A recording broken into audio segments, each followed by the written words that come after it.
Nesse vídeo eu vou falar para vocês o mistério que existe no número 7 e no número 8 na Palavra de Deus. Eu vou falar sobre transição de mundos, transição de alianças. O número 7 é o número que Deus escolheu para descanso. É um número que fala de plenitude, mas não é a plenitude como o número 8. Você vai entender bem melhor a questão da plenitude agora. O 7 fala de plenitude em questão de tempos, porque o número 7 na Palavra de Deus é onde Deus descansou e é onde Ele promete nos chamar para entrar nesse descanso. É o assunto que está em Hebreus bem explicado para a gente. O número 7 é onde Satanás estará preso, referente ao milênio. O número 7 é um sábado milenar na Terra, vai conferir com a festa dos tabernáculos, que é a 7ª, e é onde Satanás vai estar preso. Cristo e a igreja vão estar reinando sobre a terra, sobre as nações restantes. Essas nações restantes vão formar um povo de Deus na terra. Coisas incríveis vão acontecer. Mas esse tempo, ele é um tempo de plenitude em relação ao descanso, mas não é um descanso onde os sacerdotes não fazem nada, onde as nações não fazem nada. É um descanso do pecado. É um descanso onde Satanás não coloca a gente como escravo. Porque ainda haverão muitos trabalhos. Essa é a revelação da palavra descanso. Pode ver que os sacerdotes no dia de sábado, eles violavam o sábado, entre aspas, né? Jesus fala, eles violavam o sábado porque eles não cumpriam o sábado como os outros filhos de Israel deveriam cumprir. Então, o sábado, no reino milenar de Cristo, um reino literal de 1000 anos, será a festa dos tabernáculos. Como eu disse, Satanás vai estar preso e nós vamos ter descanso no nosso coração. E Jesus convida as pessoas para entrarem nesse descanso. Só que a plenitude mesmo, aonde Deus vai completar todas as coisas, está no número 8. Na Palavra de Deus você tem 7 festas. As 4 primeiras festas se cumpre com a vinda de Jesus, com a primeira vinda. Ele morre na Páscoa. Durante os 3 dias que ele fica no Sheol, cumpre-se asmos. Quando ele ressuscita, vem a festa das primícias. E 50 dias depois, na verdade 40 dias depois, no dia do Pentecoste, no dia 50, ele derrama o Espírito Santo. 4 portas se abrem. Depois dessas 4 festas, vai ter um hiato de tempo e as 3 últimas festas vão se cumprir na Grande Tribulação. Na verdade, 2 festas vão se cumprir durante o tempo da Grande Tribulação, que é a festa das trombetas e o dia da expiação. A festa das trombetas, pode ver que ela está lá no Apocalipse, tem 7 trombetas. Ali vai se cumprir a festa das trombetas, onde as 2 testemunhas vão tocar trombetas de Deus na terra. E o dia da expiação se cumpre na vinda do Senhor Jesus. Eu estou falando bem resumido, para quem já conhece o canal, já acompanhou os estudos. E depois vem a festa dos tabernáculos, que é fora desse tempo. É num outro tempo chamado de mundo vindouro. Compreendeu até aqui? E depois dessa festa dos tabernáculos, quando você volta lá no livro da lei, você vai ter um mistério, onde Deus fala que depois dos 7 dias da festa dos tabernáculos, existe um 8º dia, que está escrito lá na Torá. No 8º dia, as pessoas têm que se reunirem para uma reunião solene. O apóstolo Pedro foi o único que falou disso com precisão. Na sua 2ª carta, ele está falando de eventos que vão acontecer na Grande Tribulação. Ele denuncia falsos profetas desde o 1º capítulo, vai até o 3º denunciando falsos profetas. E você vê que ele está falando sobre o fim dos tempos. Quando chega lá no finalzinho da carta, você vai ver que ele vai falar que um dia para Deus é como 1000 anos, 1000 anos como um dia. Que o Senhor, embora muitos tenham a sua promessa como tardia, ele não tarda, ele vem no tempo certo. E aí ele fala, mas nós esperamos a promessa do novo céu e nova terra. Porque ele fala, um dia para Deus é como 1000 anos, e 1000 anos como um dia. Ele entrou aí dentro do reino milenar. E as últimas palavras dele nessa carta vai ser sobre a expressão dia eterno. Ou seja, já não é tempo. Já não é um tempo no qual onde os falsos profetas estão enganando o povo. Já não é um tempo onde ele fala de uma promessa de novos céus e nova terra, ou seja, isso será dentro do milênio, mas é um tempo onde ele chama de dia eterno, que nunca acaba. Quando você estuda isso na Palavra de Deus, você vai ver que isso se identifica com o evento que vem depois da festa dos tabernáculos, que é o 8º dia. Veja como é perfeito esse mistério. Isso é um testemunho até entre os homens, porque os homens desejam a eternidade. Os homens ímpios estão tentando buscar a eternidade através da inteligência artificial, através do ferro, mas Deus promete a vida eterna. A eternidade, ela está representada no número 8 e não no número 7. Presta atenção, existe a eternidade passada, e a eternidade futura. Isso está no Salmo 90. Entre essas eternidades, do ponto de vista de Deus e do ponto de vista dos homens, Deus abriu uma linha do tempo. Deus é eterno. Deus é como se ele estivesse no passado, no presente e no futuro. Só que mesmo Deus sendo eterno, mesmo ele sabendo todos os detalhes, pelo seu pré-conhecimento de tudo que vai acontecer, Deus ainda, ele não vivenciou o futuro. Deus, mesmo sendo eterno, ele se coloca dentro do tempo. Por exemplo, a alegria que está proposta para o Pai e para a igreja, essa alegria, o próprio Pai vai vivenciar e desfrutar dela junto com o Filho quando chegar o casamento, na festa dos tabernáculos. Deus sabe como será essa alegria, mas é diferente de quando estiver acontecendo. Ou seja, Deus eterno se coloca no tempo. Entre a eternidade passada e a eternidade futura, existe o tempo. Os eleitos vencedores, os que foram chamados para serem eleitos e que não vão alcançar essa eleição, as escolhas vão acontecer dentro do tempo. Então, preste atenção, imagine num papel uma linha do tempo. Imagine o número 0 e depois 1, 2, 3, 4, 5, 6, uma pausa e o número 7 e depois o número 8. Entre o 0 e o 8 tem 7 números, não é? Por que isso? Olha que testemunho. O número 0, ele tem uma ligação contínua, porque ele representa a eternidade passada. O número 8, como ele representa a eternidade futura, mas com os eleitos vencedores, são 2 zeros. Então, por isso que tem aquela linha contínua, não tem ponta solta. Fora o 0 e o 8, todos os outros números, eles podem ter uma curva, pode ter uma volta, mas tem uma hora que acaba. O número 0 e o número 8 não. Ou seja, o 0 é a eternidade passada e o 8 é a eternidade futura. E por isso que o 8 é o 8º dia, onde Pedro chama de dia eterno. Então imagina, 0, eternidade passada. 1, 2, 3, 4, quarto milênio, onde Jesus vem. 5, 6 são o 5º e o 6º milênio. Aí tem uma pausa, porque do 6º para o 7º milênio vem o reino de Cristo. E depois do 7º vem o 8º dia. Compreenderam? Então aqui eu falei para vocês sobre a transição dos milênios. E aí acontece também a transição das 7 festas. 4 festas se cumpriram, 3 festas ainda vão se cumprir. Os testemunhos disso estão nos profetas. Zacarias mostra, por exemplo, é o único profeta que fala com clareza que a festa dos tabernáculos é aonde todas as nações vão ter que ir para Jerusalém adorar o rei. Isso é literal, e não é à toa que o Espírito de Deus inspirou o profeta Zacarias a falar da festa dos tabernáculos nesse tempo, aonde haverá um só Senhor, um só nome na terra. Pode ler, Zacarias 14. Agora, eu tendo falado isso para vocês, agora eu vou falar sobre a transição dos mundos. E vou ler 2 versos em Hebreus, porque essa epístola é poderosa. Eu já fiz estudos dela no canal, tem ela narrada no canal, e vou deixar o link para vocês no meu comentário fixo, para vocês acompanharem. O que eu vou falar aqui, eu ainda nunca falei no canal.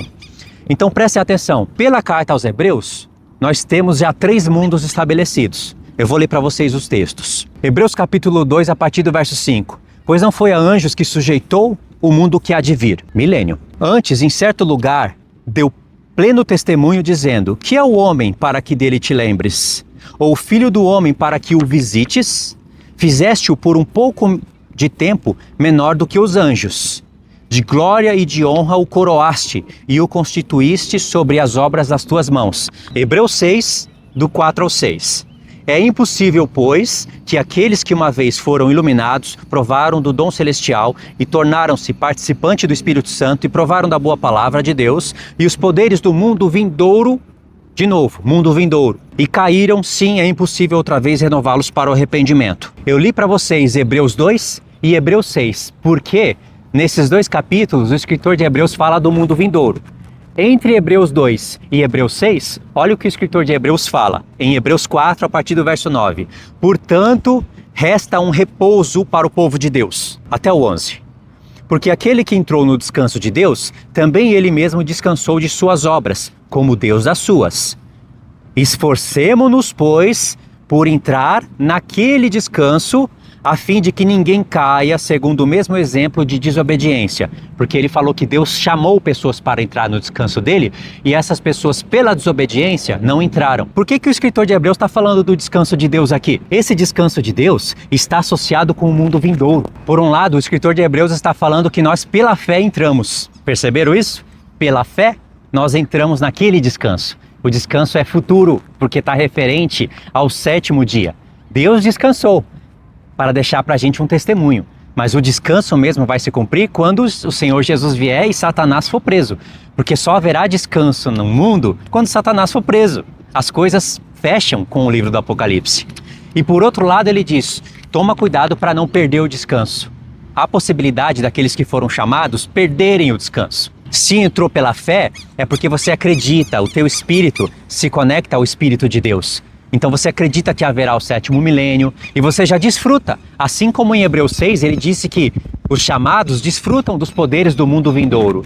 Esses poderes de imposição de mãos, pregar a palavra, batismos, curar, são poderes pertencentes ao mundo vindouro. Só que o Senhor Jesus antecipou isso para nós vivemos o mistério da fé, como Paulo fala para Timóteo sobre o mistério da fé. Esse é o mistério da fé. Compreenderam? Então, a mente do escritor de Hebreus, ela é tão treinada, ela é tão iluminada, que a gente não consegue entender o que ele está falando.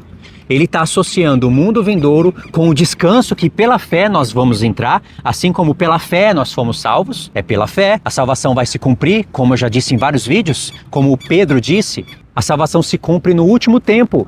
A salvação se cumpre quando os corpos forem glorificados. Mas pela fé nós podemos dizer que fomos salvos. Paulo também disse que nós ressuscitamos com Cristo, mas ele não anulou a ressurreição do corpo. Esse é o mistério onde os apóstolos trabalham com passado, presente e futuro, que é o que eu estou falando nesse vídeo aqui. Eu vou chegar no ponto que eu prometi lá no início do vídeo. Compreenderam?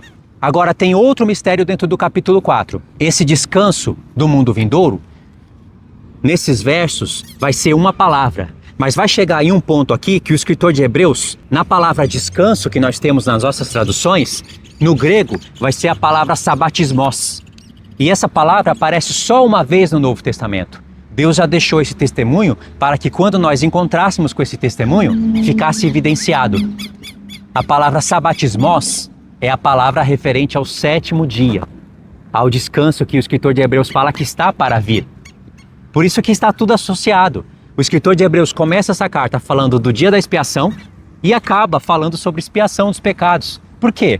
A expiação dos pecados é a sexta festa, que antecede a festa dos tabernáculos, que bate com o milênio. Ou seja, já é o mundo vindouro. Recapitulando, de Hebreus 2 até Hebreus 6, nesses dois pontos, o escritor de Hebreus fala mundo vindouro ao qual estamos falando. Entre esses dois versos, Hebreus 4, que é onde ele fala sabatismos. É o descanso de Deus que está para vir, mas que nós entramos pela fé.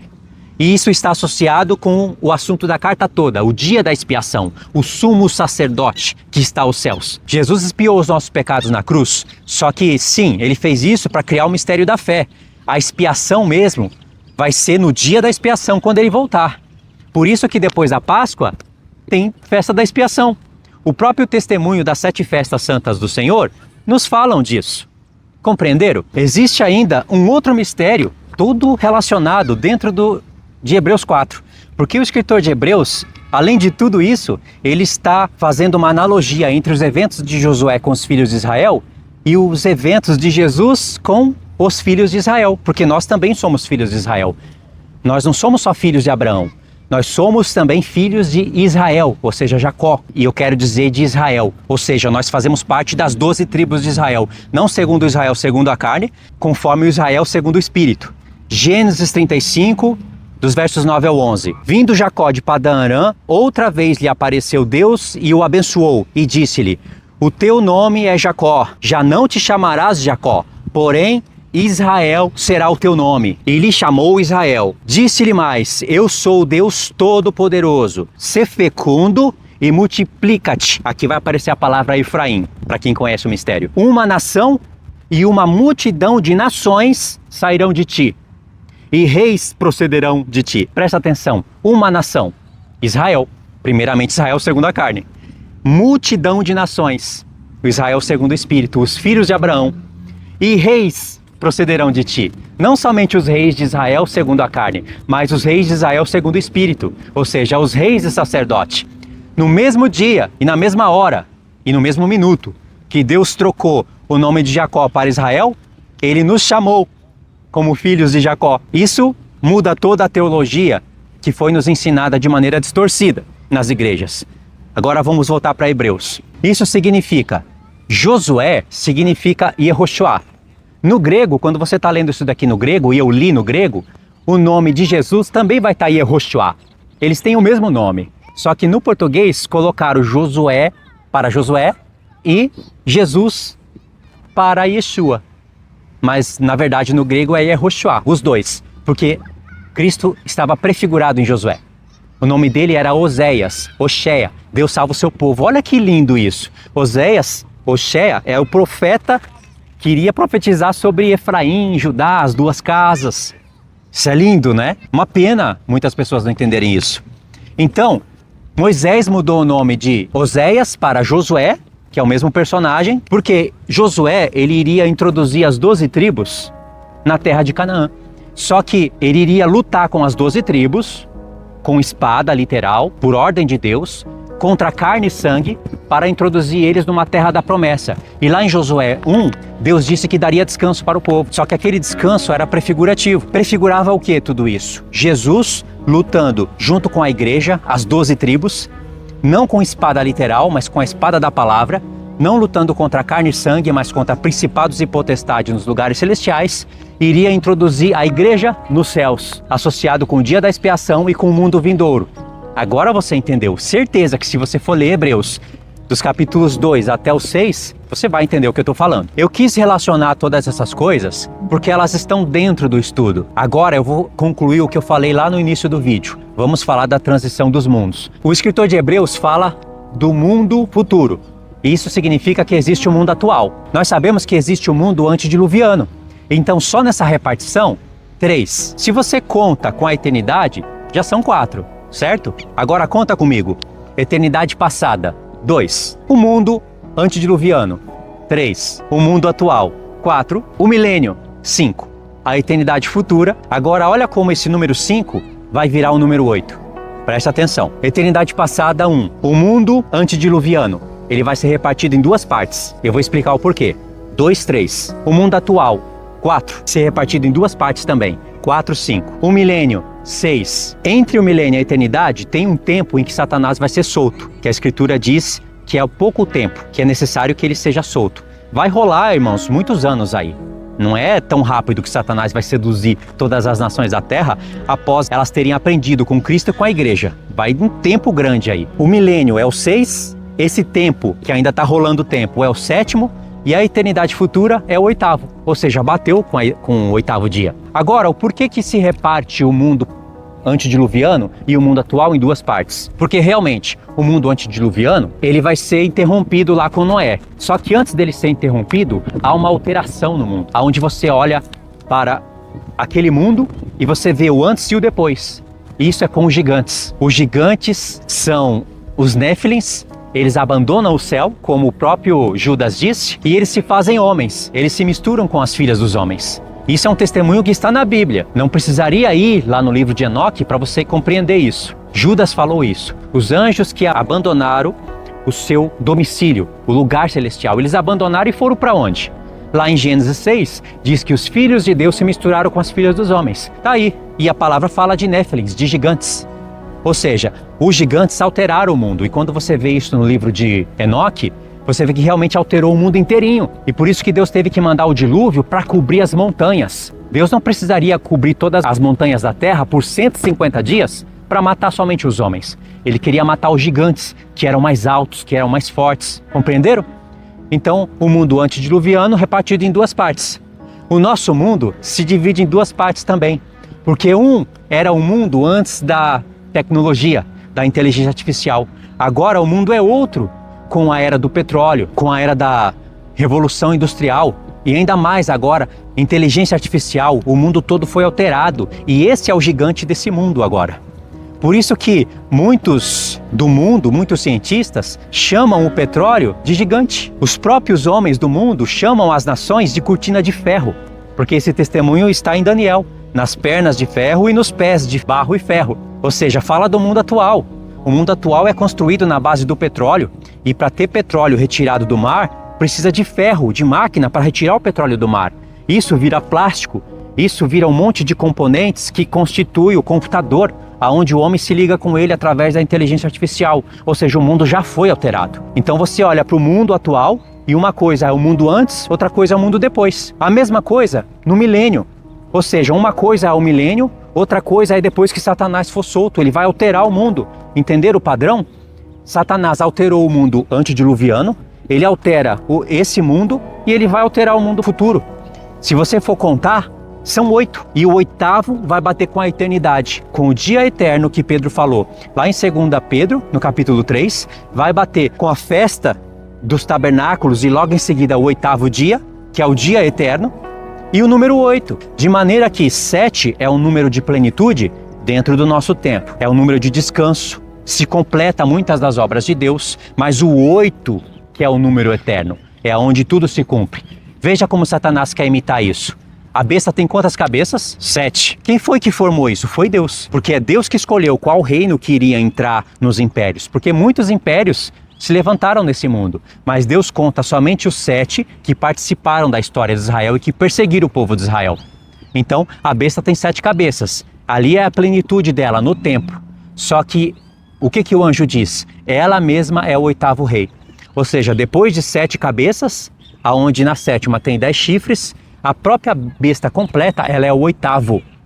E ali diz que vai se levantar o chifre pequeno, é o anticristo. É onde Deus, ele limita as coisas, ele abrevia o tempo e deixa a besta reinar só por 42 meses. Porque senão, disse o Senhor Jesus, nenhuma carne se salvaria. Por quê? Irmãos, porque nós estamos no tempo da energia nuclear. Todas as nações estão armadas com armas nucleares. O mundo todo iria se destruir se Deus não interviesse. Entenderam? Ou seja, Satanás estava querendo eternizar o pecado na terra, sendo ele o 8º. Mas Deus desfaz o império da besta e ele é o 8º. Ele é o 7º, ele também é o 8º. Ou seja, ele traz o descanso na terra e depois do milênio ele ainda julga todo mundo no grande trono branco e estabelece o dia eterno. Deixa no campo de comentário o que você entendeu. Se você conseguiu entender. E se você não entendeu, deixa aí para eu saber, porque num próximo vídeo eu posso explicar melhor as coisas. Porque é a primeira vez que eu falo de tudo isso junto no canal. Eu já falei disso em vídeos recortados, fui falando uma porção ali, uma porção aqui, mas agora eu tenho mais peças do quebra-cabeça, tá certo? Então é isso, irmãos, fiquem na paz, Deus abençoe.